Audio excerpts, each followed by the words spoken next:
It's another beautiful day on Empower, and I am your host, Sharna J. And today we are joined by a remarkable woman. She's a seasoned communicator, linguist, and art administrator with expertise in public relations, editing, and protocol. She retired as Director of Special Duties at the National Gallery of Art after more than 31 years of distinguished service. She is currently the General Secretary of the U.S. Nigerian Educational and Cultural Leadership Programs Alumni Association, and she also currently serves as the Executive Director of the Global Ninth Foundation. It's good to have you in the house today, Ms. Ngozi John-Uyah. I hope I pronounced that. Yeah, you got it right. Thank you very much, Sharon. Yes, nice to be here. Yes, Thank you. All right, let's talk about you for a second. Now, you've served in public service for over 31 years, and you are currently serving as the General Secretary to the U.S. Nigeria Educational and Cultural Leadership Programs Alumni Association, and also serving as the Executive Director of the Global Ninth Foundation. Now, that's beautiful. Please tell us about it. How has it been so far? I would say interesting, fulfilling, and challenging in a positive and nice way, because I don't like staying idle. I don't stay idle. I'm somebody who always wants to have something going. And then serving humanity is my life's passion. I started out, I guess maybe if one could say that it started at the very beginning.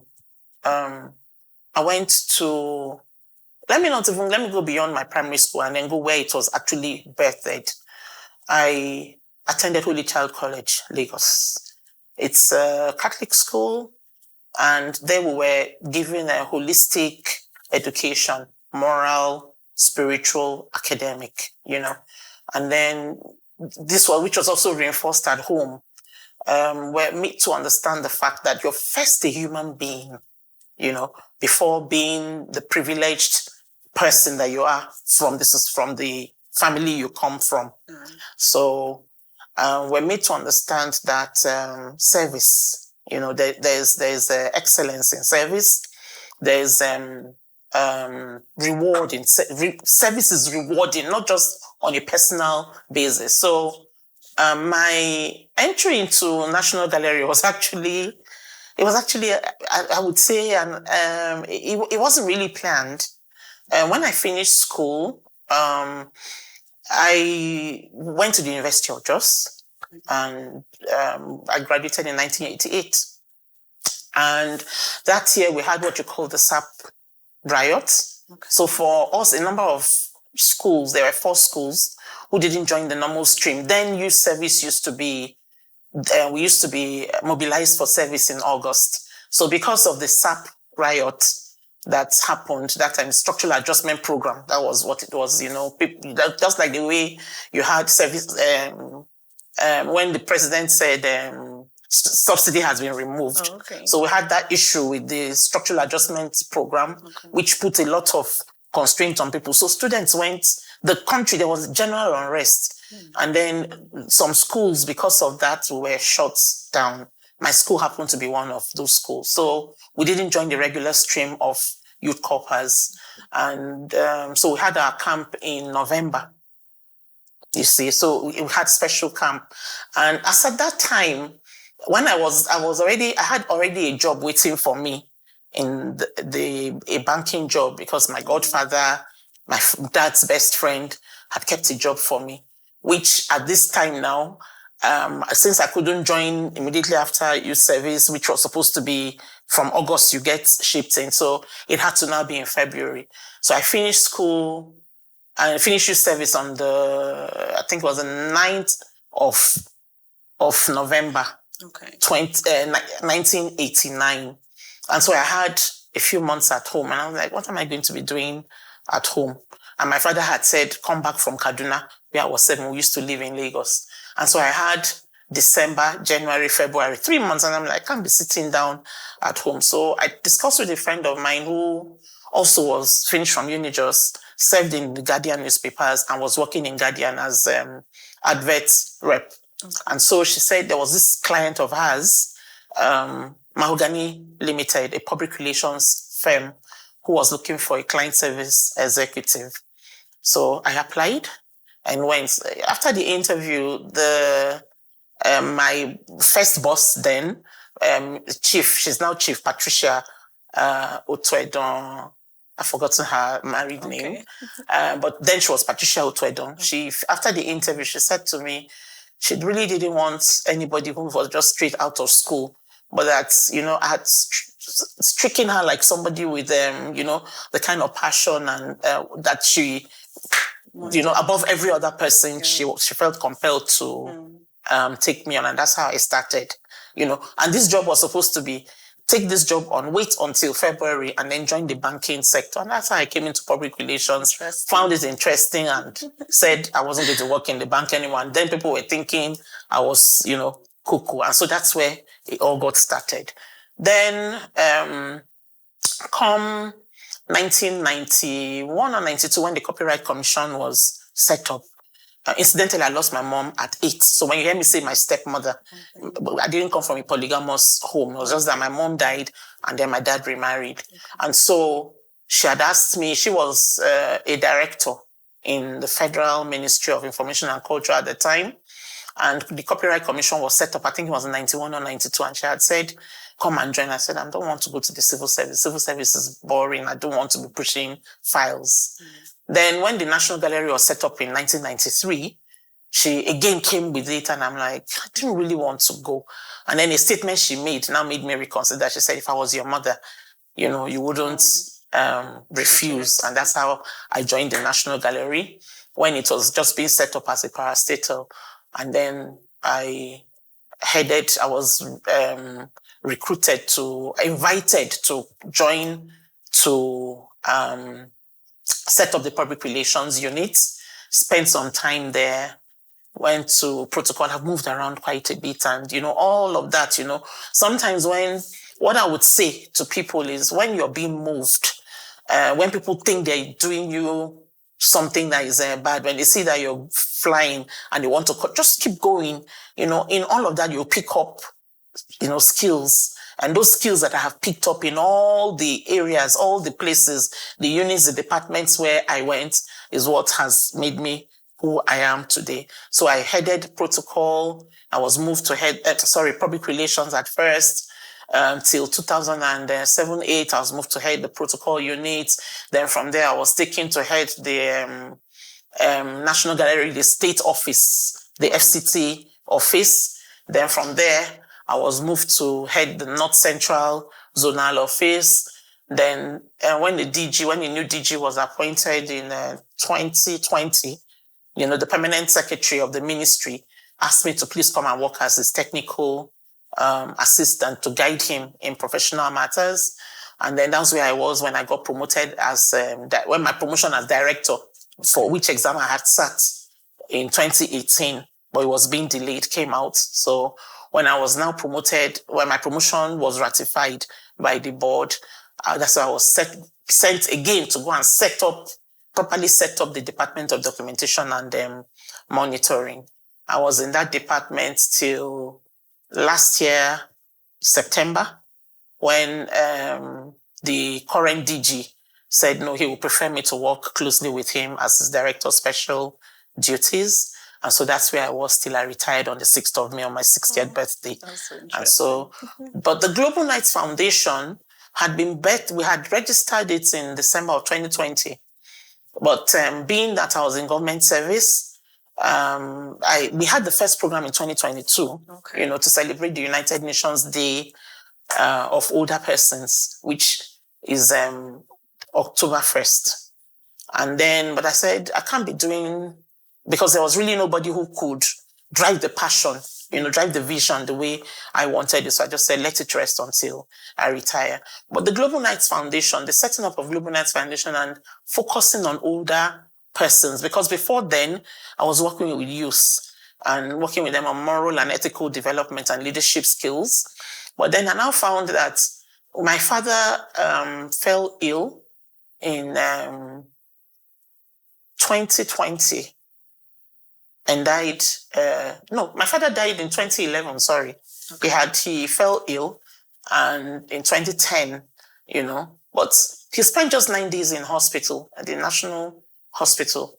And then the head of the medical team was overseeing him because he was in a private room. So we had every day, we would have day and night. There was always a family member with him. You know, the way we designed it was we, the older ones, to be with him during the day, then the younger ones to be with him at night. So the head of the medical team comes in and was like, "Are you all Baba's children?" I said, "This man is really blessed, you know." Because as at that time, I just resumed from leave when he was admitted in the hospital. But then I was determined to ask for what you call leave of absence to be able to nurse my father to health. But sadly, on the 9th day of his hospital stay, he passed on. And then the doctor was like, that's coming back to what birthed Global Nights Foundation.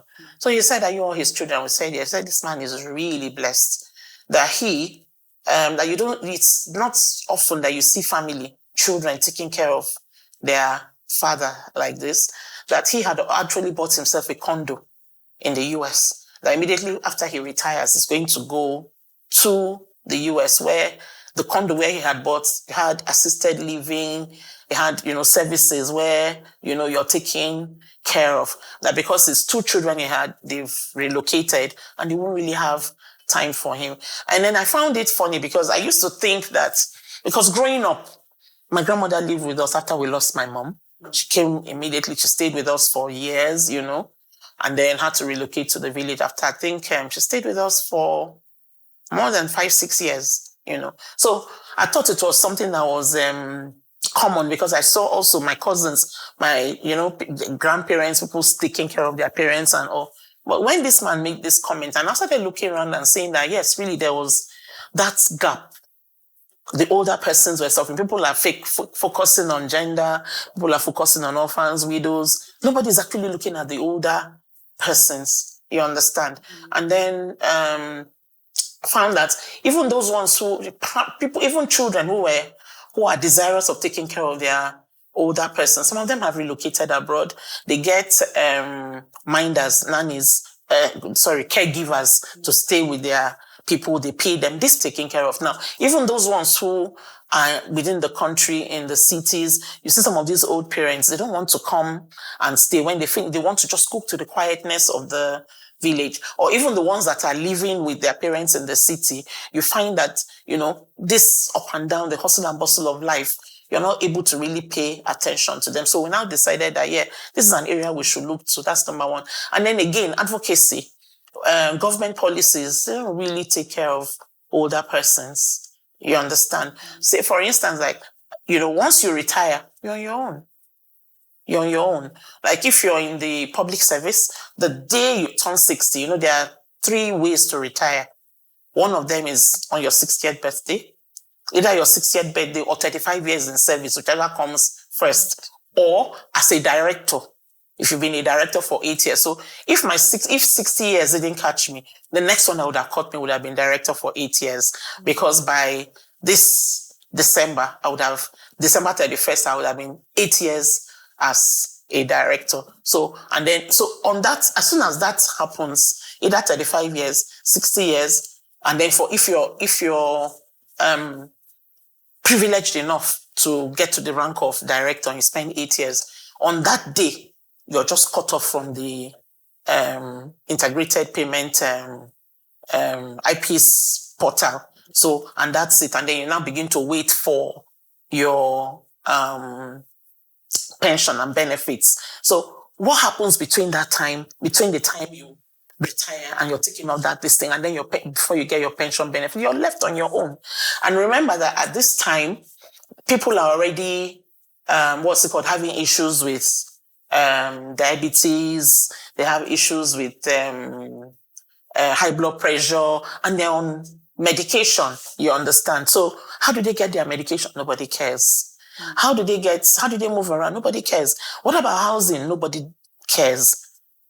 Okay. Yeah. And then, you see them begin. And then another thing again, they begin to deteriorate because, first of all, I was a director in charge of so many people. And then I come back to my house, nobody to talk to, nothing to do, you understand? But if you have, those days, like my grandparents, you see, you have your grandchildren around. So activity And then once somebody sits down and doesn't really use their brain, the brain cells begin to die off. If you don't move around, your legs soon begin to ache. You start having, because we hear that you begin to age from your legs up.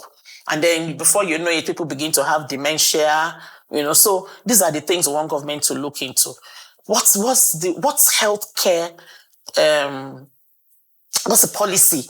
What is the health? What is available for older persons? You have 0 to 5 immunization and all of that. What really do we have for older persons? And at this time, they need to eat healthy. They don't need to, so many different things. So, we're looking at how we can have like a community or a place where eventually we want to have like a clubhouse. Okay. The ultimate though is to have like a center where, some can be not the usual old people's home that you see, but like a center where, you can have them, the ones that are going to be residential, good.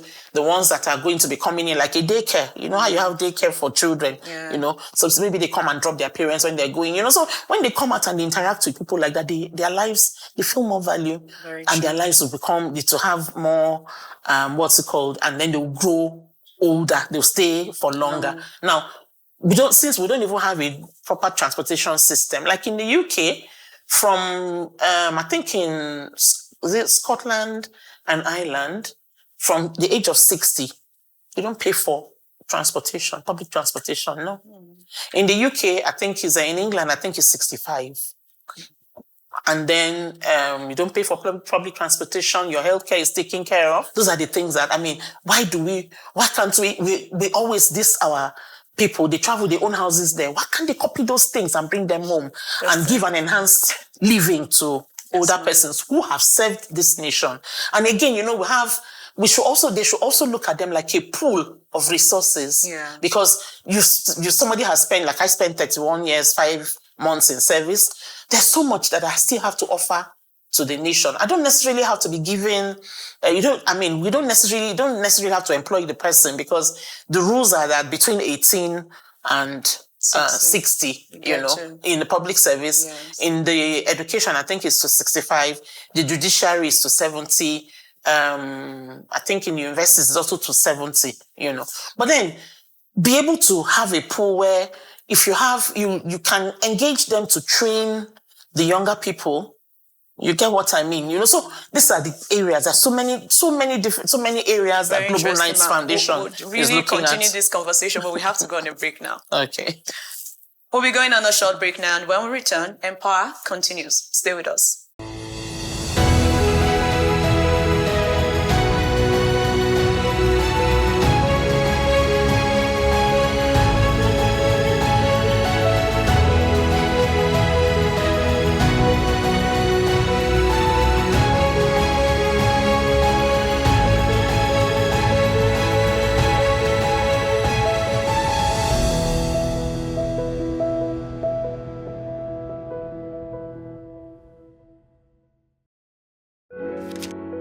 Everybody has a stake in making the world a better place with love and compassion. As we thrive daily, we continue to strive to face the many challenges that faces our Earth, because together we all matter. On one side, we are exploring the captivating stories, the trends, the glamour, while on the other hand, we're looking at the love, the care and compassion from our champions. In our Stars Quiet Cove lies the burning passion for humanity, which is seldom known and unsung to the world. Join me on Famed to look at the flip side of your favorite beyond the regular.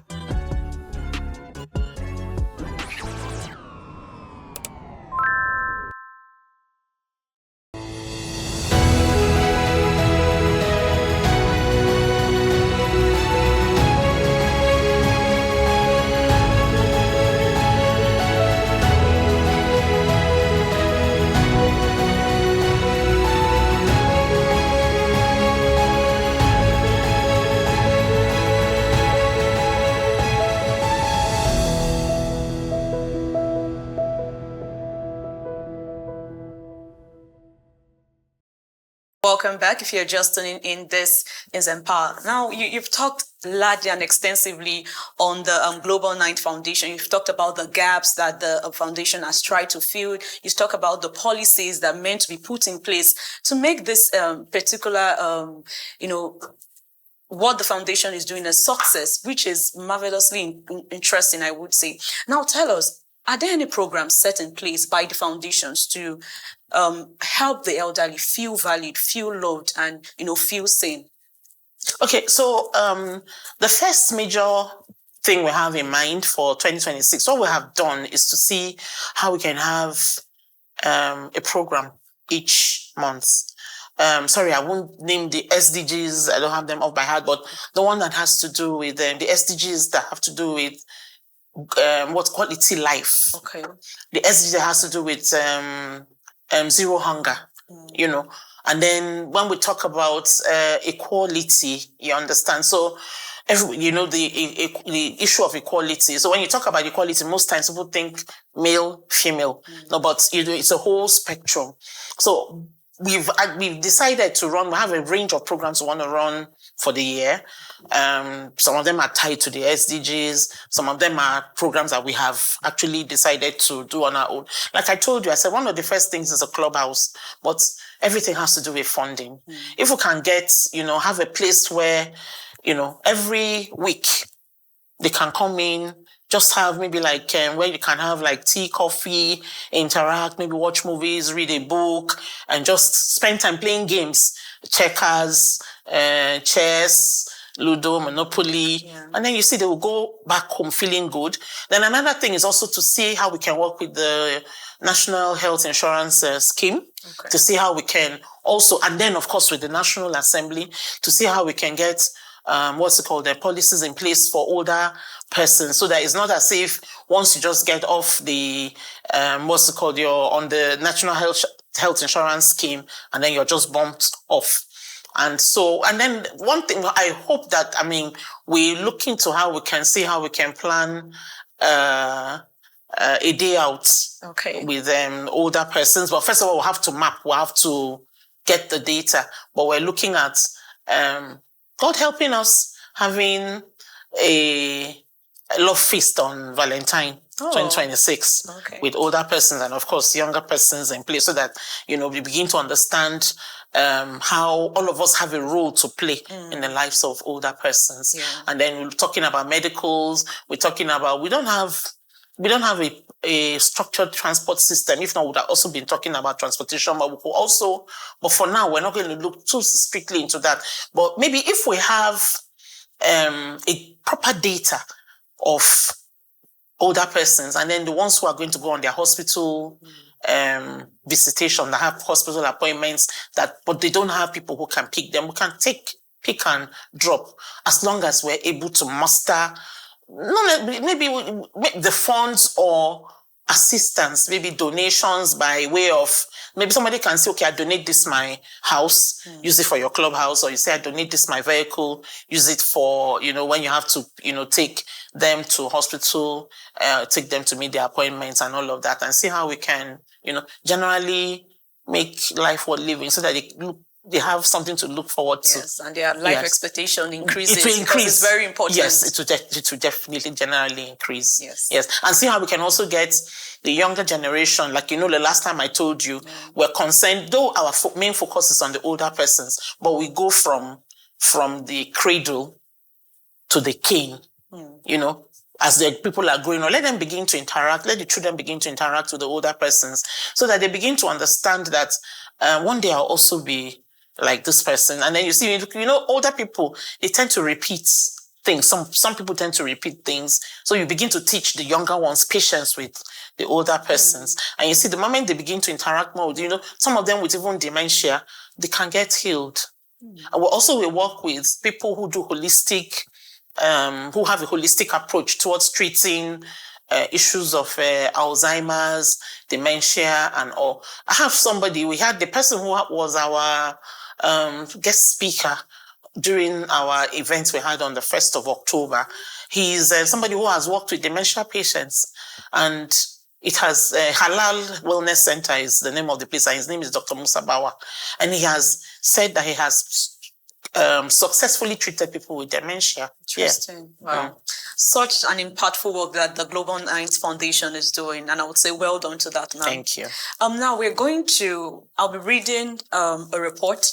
And I just want a comment from you. Okay. All right. The report says between 2015 and 2050, the proportion of the world's population over 60 years will nearly double from 12% to 22%, and that's by the World Health Organization.